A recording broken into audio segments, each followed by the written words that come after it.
Everyone, welcome back to the MotoGP Podcast. Here to do a sort of news roundup from the summer. There's only so much you can talk about before it kind of goes a bit quiet, but we did have a bit of action involving MotoGP riders over the past week, of course, with the Suzuka 8 Hours race.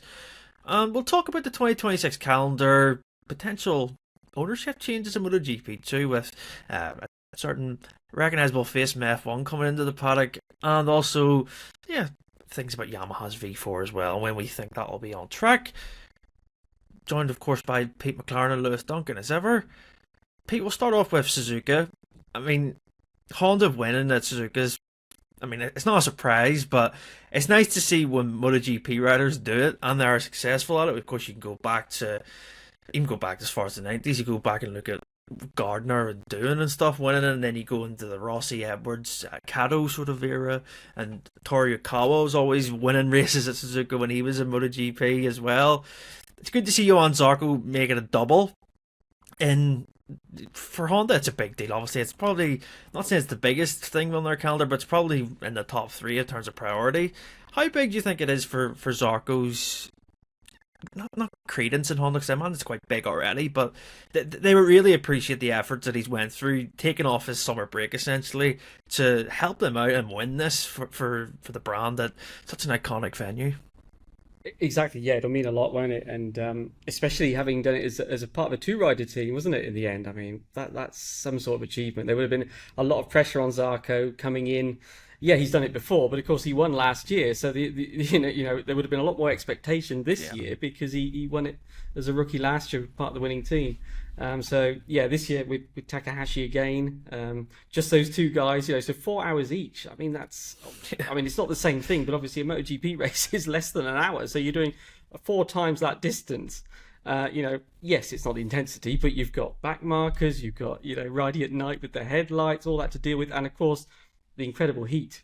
Physically, it just must be so extreme to deal with, and it's not just the physical effect of the heat, it's mentally as well, isn't it? It's the focus, it's draining, you lose a bit of dexterity. I remember Valentino Rossi years ago saying at Sepang once, he started seeing black and white towards the end of a race. That's right. So to do all of that, and as you say, during your summer break, massive achievement for Zarco. And that will go down very well with Honda, I'm sure. I don't think he'll actually change where he goes. It sounds like he's going to stay at LCR, doesn't it? But certainly, yeah, he's going to be the sort of man of the moment. And what a year for him, we have to say. He wins his home Grand Prix on the Honda, and now he wins Suzuka for Honda as well. So he's having a great year.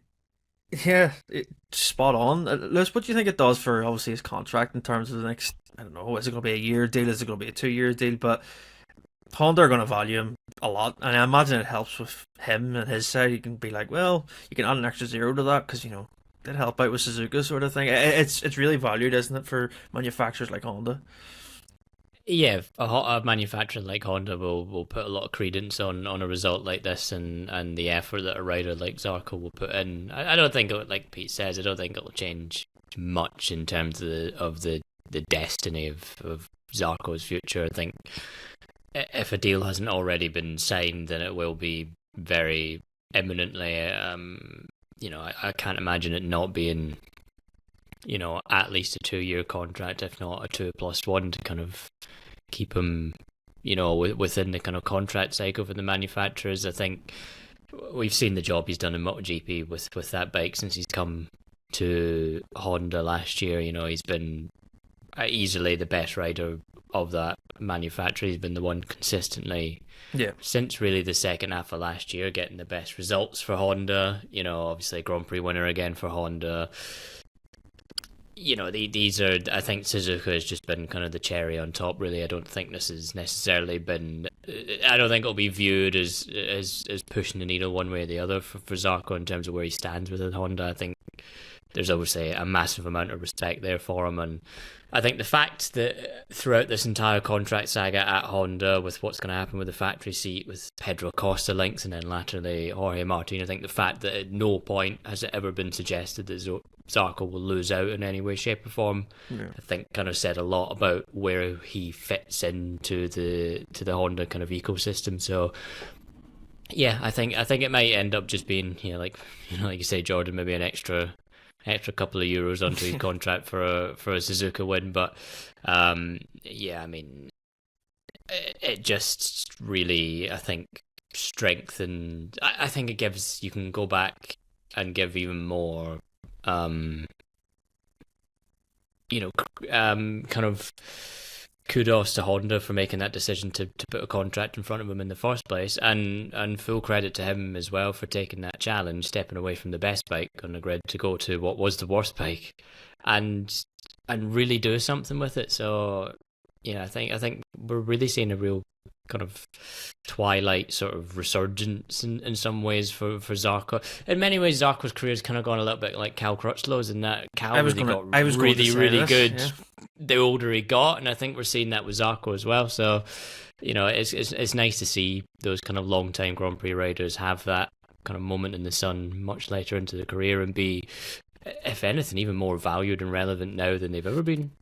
Yeah, I was going to actually say that about Crutchlow and Zarco. They're actually not the fact that Crutchlow obviously done great things with other manufacturers, but when I always think of Carl Crutchlow and MotoGP, I always think of him in LCR colours and stuff. Like, I think it's the same with Zarco now. Like, his legacy, yes, of course he won the 2 Moto2 world titles, but when you're going to look back in 10 years' time, I'll think of Zarco and immediately just think of him and Honda. Like, it's like his little moment now. He's had his few years where he's cemented himself as a great MotoGP rider, and now Honda are going, let's try in different things, and then he's delivering in that sense for them too. Yeah, that will be his legacy, I think. And yeah, fair play to Zarco, because he's 35, isn't he? And it's like, as you say, Lewis, riders tend to drop off. He's actually just getting better and maturing with age, which is brilliant to see. And just touch on other MotoGP riders in the Suzuki 8R race. Jack Miller finished second with Yamaha. I mean, I think Miller's week was, up and down with the crashes that he had. I mean, the first one, there's an image on social media, if you haven't seen it, where he crashed at turn 1, and the crash actually isn't that bad when you see it on video. It's just he runs wide and loses the front. But the bike somehow nearly ended up over the fence, which was quite spectacular when you see the photo. And then he had an incident in qualifying where he had a high side at the last corner, and thankfully it wasn't that bad. He got straight back up and got on the bike and he was fine. But yeah, second for Miller and Yamaha. I think they're pleased with that. Obviously they want to win, but when you go up against Honda Suzuka, I think it's a tall order.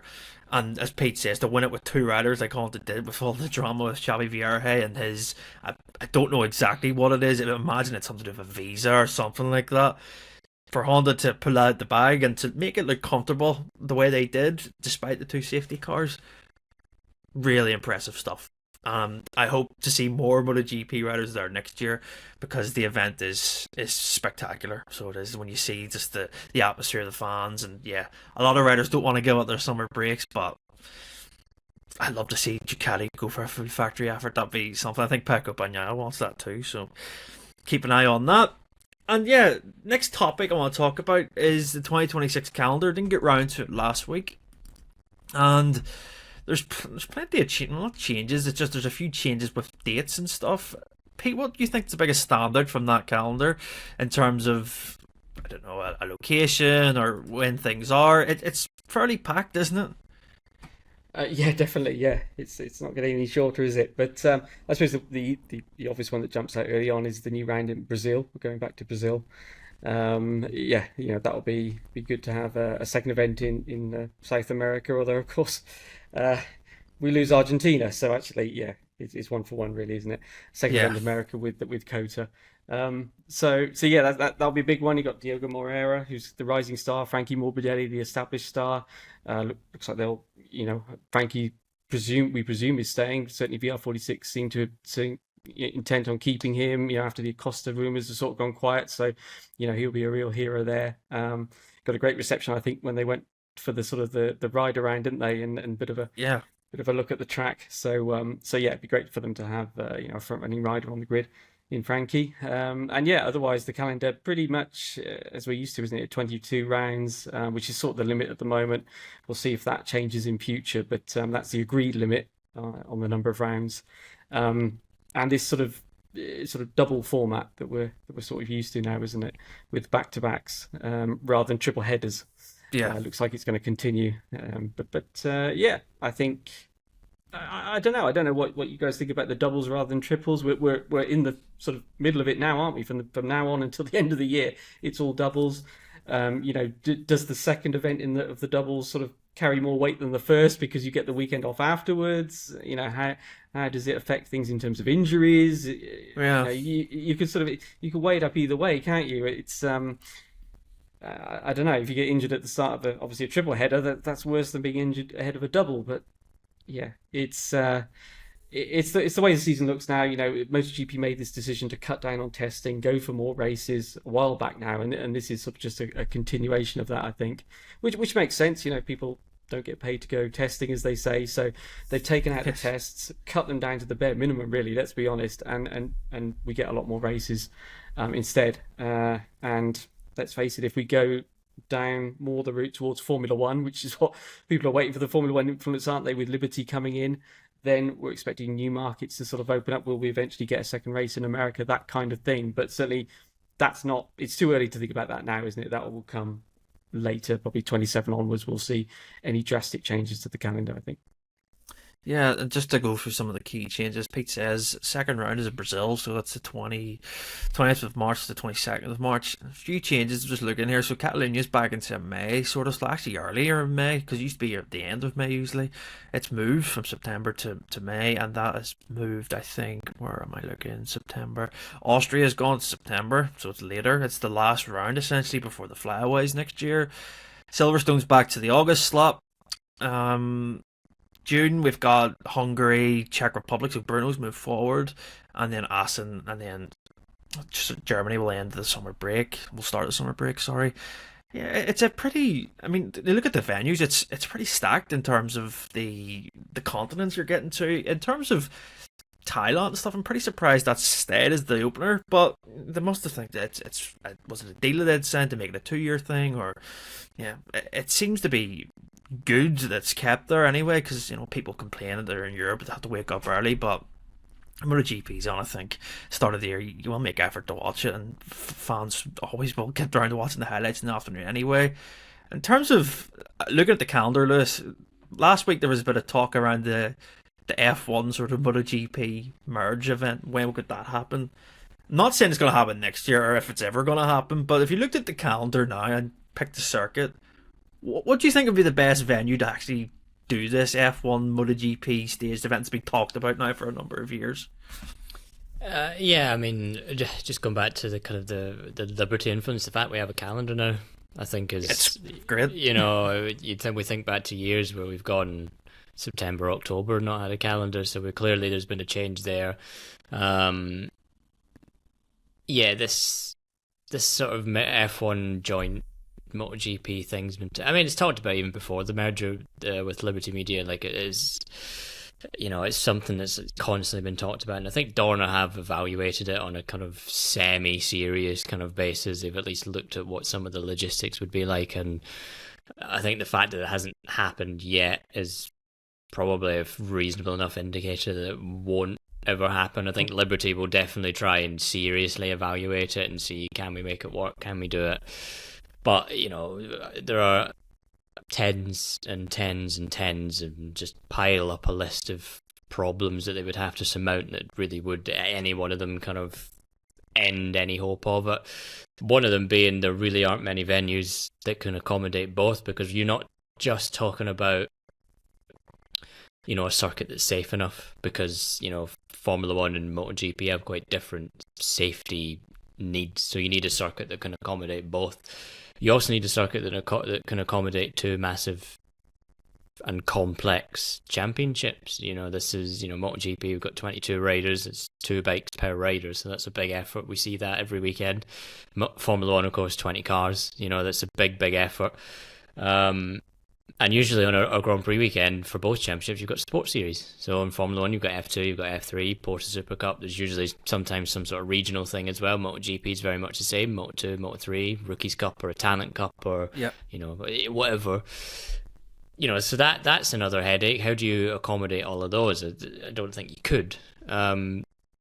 Really, but the one circuit that would be the ideal candidate would be Silverstone, because you've got 2 paddocks. One can operate out the wing, one can operate out the national building. that is really the only way you would kind of get around it, I think, because it's not just teams and all that. You've got to think about media. You've got to think about, you can't have, Formula One has a lot of people who go to these events, and MotoGP does as well, and all of a sudden, if you're combining the two of them, you're either going to have to say to people, look, you're going to miss out, or you're going to have to try and find a way to accommodate everyone that would come to Formula One and everyone come to MotoGP. That was going to be my thing. So are you essentially, the way I look at it, and I don't know if it's a cynical way, I think it's for F1 fans, really, isn't it, this? Because it's not really for MotoGP. Would you say F1 don't need any more fans? Does that make sense? You want to try and pinch MotoGP. From MotoGP side, you want to go get all the F1 fans in the MotoGP, wouldn't you? It would be a thing where MotoGP would benefit more, but there's lies another problem as well, and this is what Dorna, Chief Sporting Officer Carlos Ezpeleta, told Speedweek a few weeks ago, that you can't increase the capacity of current venues. The Formula One at Silverstone gets about 500,000 people over a race weekend or something like that. Sundays. Sunday race crowds are something ridiculous, like 180,000 people or something like that. You can't really do much more than that. Silverstone's quite a big expanse, to be fair to it, so there are probably areas where they could, kind of increase somewhere, but obviously there's only so much a surrounding area, local area can kind of take as well, this massive groundswell of people for a few days. So these sound like small fry issues, but they are quite important, because a circuit like Silverstone, for example, which I sort of think is the only place you could do it, also doesn't own a lot of the land that it operates on. So car parking, for example, is operated independently. Campsites are different, stuff like that. So, then you've got to try and figure out how do you make it accessible to fans of both championships, because Formula One costs exponentially more than MotoGP does. Yeah. But if you're combining the two of them, that's an even more expensive thing. And, I think for a long time, motorcycle racing in general has been a bit more of a working class pursuit, and therefore the fan base is a bit more of a working class demographic. So first of all, have they the want to spend, F1 plus MotoGP money on an event? And then secondly, have they the means to do so as well? Because that's a big, you'd be talking about, that would be people's, for a lot of people who go to Formula One at Silverstone, that is their holiday for the year. It's such an expensive thing, that is their holiday for the year.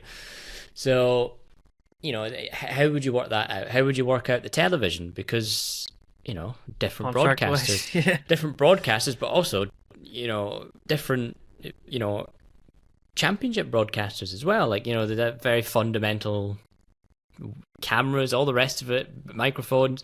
You'd have other things to think about, like sponsors, Formula One sponsor. Well, media center, but sponsors, you think about, Rolex or Tag Heuer that Formula One sponsored by, Tissot for MotoGP. How are you combining all of that? How are you working out the timing? Because they use different timing systems. Formula One doesn't have a tire pressure monitoring system like MotoGP does, which we've already seen this year has come into problems. So how do you work out that? How do you work out the safety aspect? Because air fences need to be put down at corners for MotoGP, but they would have to be removed for Formula One, and that's quite a big operation. That would take a lot of time, so that would then mean you would have to have pretty big gaps in your schedules, so that would then probably mean no support championship. So that's a lot of the paddock and a lot of young riders and a lot of sponsors missing out on a very prime opportunity to gain something. So that's that. And then how do you kind of keep fans entertained when you've got an hour where marshals have to remove air fences, and the way track limits, they police track limits differently as well. And a lot of these things they could maybe come together and unify some way, but if it's not that simple. So yeah, there are all these little things. I think Liberty will evaluate it at some point. It would be a good, they would see it as a good opportunity to get, it would be massive in terms of a media thing. You would get so much more media coverage for a thing that has never happened before. But I think they will ultimately come into too many stumbling blocks to make it logistically viable. I don't see it even being a thing that could remotely be possible in the next few years anyway. Yeah. And you're talking a 5-10 year lead time to maybe put something like this together. And then you've also got to kind of, how do you market it? Because you've got this one massive event in the middle of a 24 round F1 calendar, a 22 round MotoGP calendar that fundamentally isn't worth any more points than any other round. Yeah, that's a good point. And so does that kind of take away from, especially as we've just been talking about, you have these packed calendars, double headers. If you've got this at the start of a double header, Formula One has triple headers, does that then remove value of the following races for each of those championships? Because that's not a great thing either. You don't want to, rob from one, to kind of benefit the other one, because ultimately you're going to then get to the next one and you're going to have to deal with the consequences of that. So yeah, I think it's very much a pie in the sky dream. And then there's the philosophical question about it: is do we need it? I don't think we do. Yeah, it would be good for the MotoGP and Formula One fan bases to converge, and for there's more mainstream media gets involved in F1 than there does in MotoGP right now. So that would be great from that perspective. But they both offer something unique. They do different things, and I think they can coexist fine because of that. I don't think they need necessarily to be combined in any way, shape or form. You watch Formula One races for a different reason to why you watch MotoGP races, and I think that's fine. They have their thing, we have their thing. What Liberty needs to do, instead of trying to come up with some crazy thing like that, is just come up with more PR events they can do. How can we combine these things on race weekends, in a way that's quite organic and quite natural, and and obviously try and get more media involved, work on television rights, expose this championship to more people. We see other championships now do that. There is a bit more of a kind of free-to-air presence. Look at Major League Baseball now has a thing in the UK where they show 11 games live and free on the BBC, which is quite a big deal. So that's where this needs to go. I don't think this one event would necessarily change anything. It would be a big deal, but it's a big deal for 5 minutes and then it disappears again. You get to round 19 of a 24 round championship and you're in Qatar and you're thinking, what is that big major event felt so long ago now. It's it's that type of thing. So yeah, I don't think it's needed. I think there are other ways to get MotoGP onto a bigger platform than a big harebrained scheme to combine both championships. Yeah, fair point, fair debate. So it is. I want to, Pete, you can chime in on this as well. Yeah. Just to say that I think I'd rather see a MotoGP World Superbike doubleheader. I think from the point of view that's logical, isn't it? That you guys are saying, where you want something that's going to benefit both championships, and as you say, Formula One is sold out in most places. So what would they get from it, etc., etc. Given the limited number of venues and all the points you've made, but there's quite a few places that actually could do with boosting MotoGP, boosting World Superbike. And just see if it helps. I'm not saying it would, but try it. Why not? Same promoter, Liberty. See if it helps. It would also be interesting, wouldn't it, just to see the quality of the racing. Bikes without the wings, without the ride height devices, etc., etc. On the same track, same weekend. I don't know. Maybe it would make a difference. Maybe it wouldn't. But I think for me personally, I'd rather see that than a Formula One MotoGP doubleheader. Personally, I think the unfortunate thing there is at the time. We've got Pirelli tyres coming in next year, or 27 for MotoGP, and Michelin then going to MotoGP, and that's one of the other things that is worth mentioning about this joint action thing is we don't know how those tyres interact with each other, the rubber on the ground. We know that MotoGP, when they raced on Dunlop tyre, or after a Dunlop tyre Moto2 race, and now Pirelli, that it changes the grip a little bit.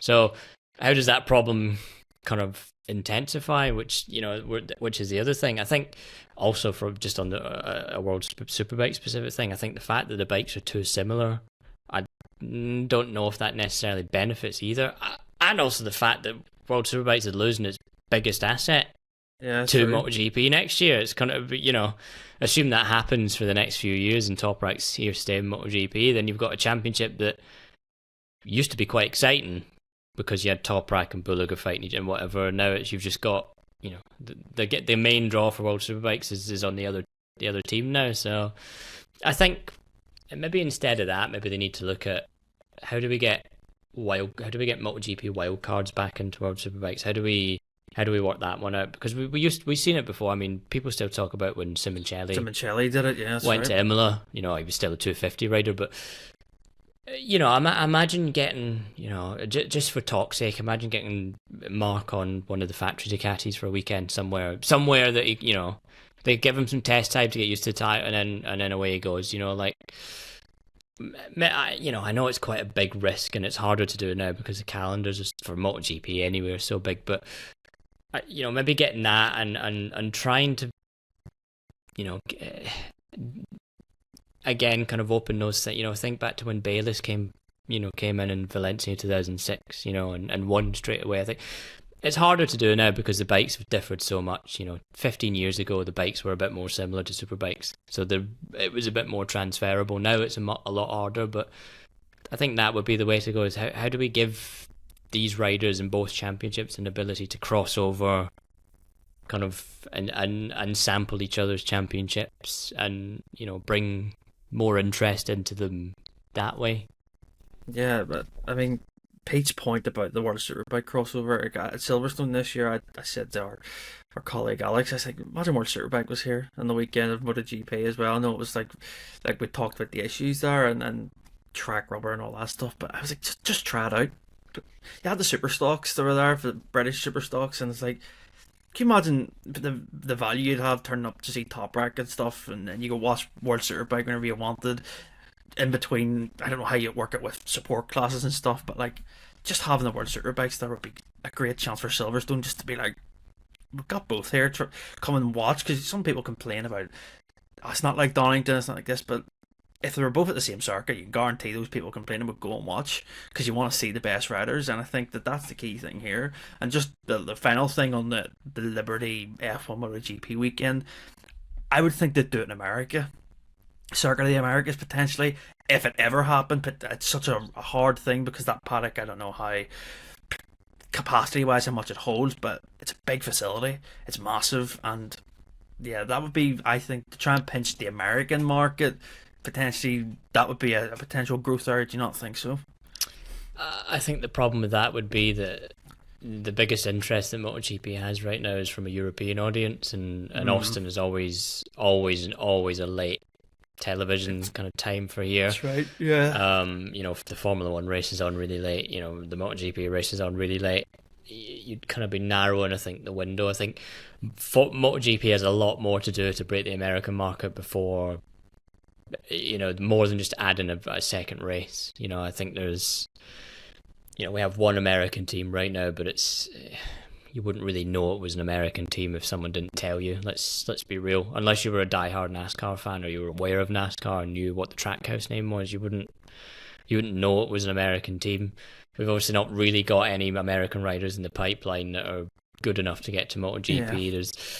Yeah. I think one thing I would like to see Liberty do in that front before we even get to a second race is much more publicly strengthen those ties with Moto America and do much more with the Talent Cup thing there and really try and bridge that gap, because it's a Dorna supported championship that doesn't really crack the spotlight in Europe, where it's, which is kind of fundamentally the idea. We had obviously Cambodia came over here a few years ago, Moto2, and it didn't really work out. He took a big risk to come here and it just didn't work out. I know some riders think he maybe was a bit hasty to go back and think that it would have worked out eventually, but when a rider like that, a big name from America, comes over and it doesn't work out, the door's that's shut again, and so I think that's what Liberty needs to look at now is, okay, it's great we've got an American team in Trackhouse, but they're not really doing anything to kind of further that cause right now. So strengthen those ties with Moto America, open that corridor up, and try and do something, whether it's bringing US Talent Cup races over to some European rounds or something like that.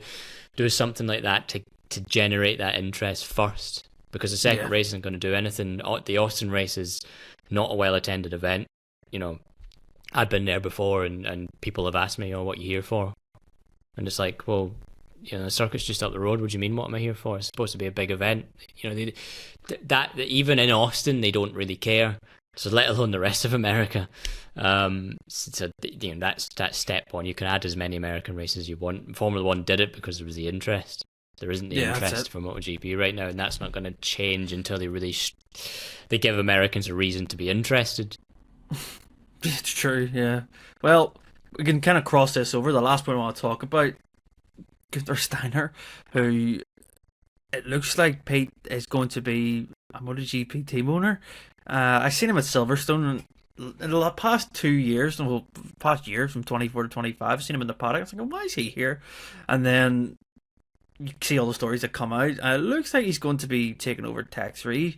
There's no official news. It's kind of broke last week, but yeah, what do you make of that, Pete? Having someone who's such a quote unquote star in F1 come across the MotoGP and try to, I don't know, lead a team to the front. It's different, isn't it? It is, yeah, and I think it would be positive for the sport to have that kind of personality. You just talking about how to generate interest across from Formula One, and he's someone who a lot of F1 fans are familiar with, and they'll want to know what he's doing next. So if it does go ahead, as you say, if it is eventually confirmed, then I think it could help generate interest from the Formula One audience to MotoGP to see how he's doing and everything else. And I mean, I don't follow Formula One very closely, but it sounds like he's quite a character and everything else, and Yeah. MotoGP might be ideal for him to kind of express himself and let's be honest, also Hervé Poncharal is also quite a character. So if they join forces, I don't know if Hervé would continue on and everything else, and they would have a partnership, because obviously he would need a lot of guidance about the MotoGP. Guenther Steiner would need a lot of guidance about the MotoGP side of things and everything else. So let's see what happens there. I think it's this is happening alongside Liberty coming in, isn't it? Generally, a lot of people are looking at MotoGP and the value of being in MotoGP differently now, aren't they? For a lot of years we've seen, well, obviously, grid numbers have dropped down, haven't they? And things like that. Now we're seeing that people want to come in, and there is real value to being in MotoGP. People have this expectation that Liberty will be able to do what they've done in Formula One, and make the sport a lot more valuable, and therefore everybody involved in the sport will benefit from that. So this might not be the last that we see of big names coming into MotoGP. If it happens, it might be the first, and then other people say, yeah, we could do that. It sort of makes sense, doesn't it? If you're successful in Formula One and you already have, Liberty, you have that sort of common theme of the people running the sport as familiar faces. It just gives a bit more security, I suppose, for people that want to make the jump into MotoGP, which let's face it, it's a unique sport. It's kind of a niche sport in a way. Yeah. It's not the easiest thing for maybe people to come into that aren't from a two-wheeled background. So, let's see how it goes. But yeah, I think it would only be a positive thing for Guenther Steiner, for the Tech 3 team as well, to guarantee their future going forward with the uncertainties at KTM at the moment, which Hervé has explained is also something he has to consider. What will the backing be like from KTM? We know that they intend to continue, but it seems that they probably won't continue in exactly the form they are now. So he's got to ensure the future of the team. So it could be a win-win for both sides.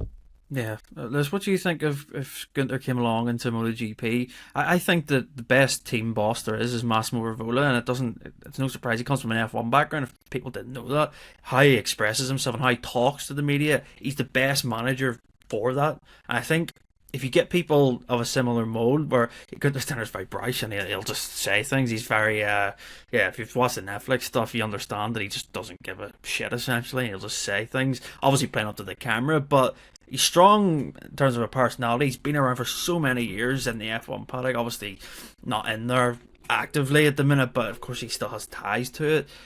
It really would help MotoGP having someone who's been involved in so many big teams, wouldn't it, to come in and think, how do we do things differently? Because I think down MotoGP's, like the Avenue, I think things have been kind of similar for too many years now. There's a structure. If you got someone to come in and kind of change the look of things, that would really generate some headlines, wouldn't it? Yeah, well, I give fair warning now to any media listening into this that Guenther Steiner debriefs are going to be doing a lot of transcribing. Guenther Steiner is good for a headline, but you're gonna have to sift through a lot.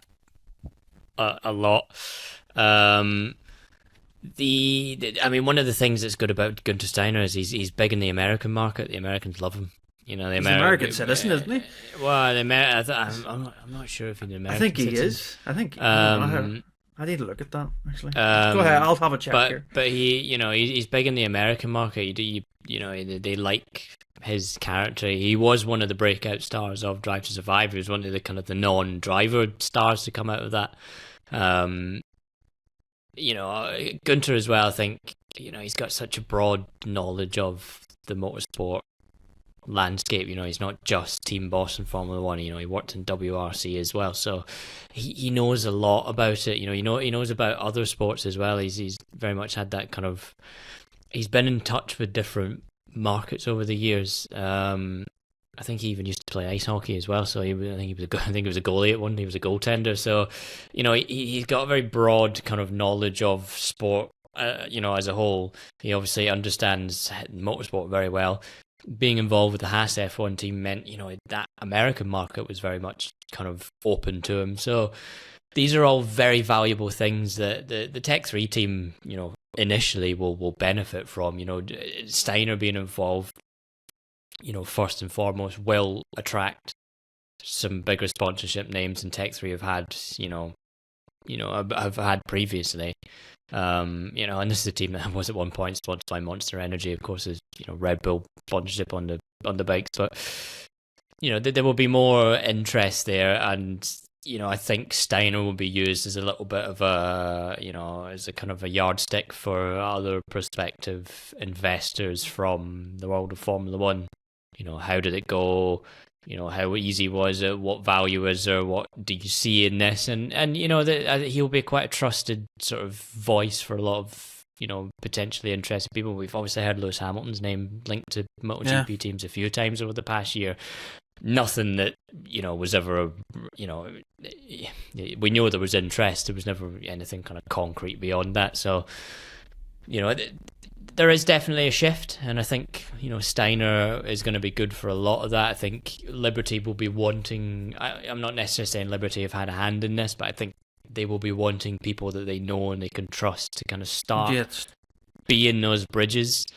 And Steiner's a great one. He is brash. People like him. He does have quite a big fan base. We don't really see that in MotoGP of people being fans of team personnel. As such, it's different in F1, and I think Steiner will definitely bring a lot of interest with him, and it'll be interesting to see what role he has in Tech 3. Poncheral's been quite cagey about where it's gonna go. He's sort of he's been at races recently, but kind of ducked away from the media. We don't really know, is he still going to be involved? We assume he will be in some capacity, but we're not really sure. So yeah, that's the next thing to see, is when this deal finally is announced, is what comes of it from the Tech 3 perspective. But it's big for MotoGP, and it's we'll see what doors it opens next. But it's going back to our American conversation. He is big in America and has that obviously ties with Haas and things like that. So there's another thing that will help open that American market for MotoGP. Yeah, I also checked out he's an Italian citizen and an American citizen as well. So he's got plenty of passports too. So he knows the game. I think he's a character that's needed in terms of just.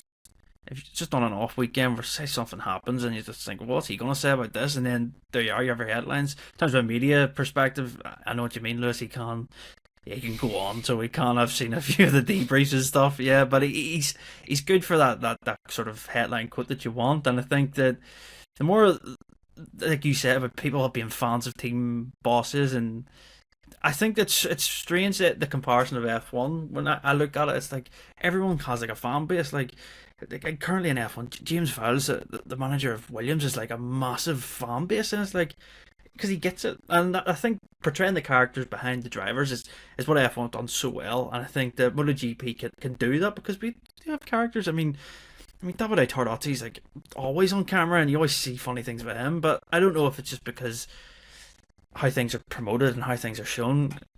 You need those guys to kind of almost be the guys you can rely on every week, because the riders and drivers, most of the time, they're pretty boring, and I think people kind of forget that the guys behind them are the ones you want to hear from. So let's see if Steiner, if he comes in, whenever anything confirms of this, we'll break it to you. But yeah, Tech 3, Guenther Steiner, it looks like it's a possibility.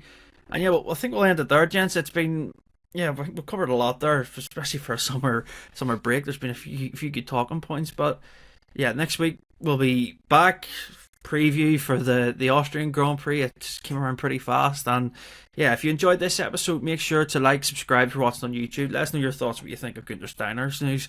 Be interested to read some of those comments. If you're listening on Apple or Spotify, wherever you get your podcast, 5-star review and leave a little comment as well. Always helps out massively on the charts. And we'll see you next time. Have a good week. Stay safe. Take care.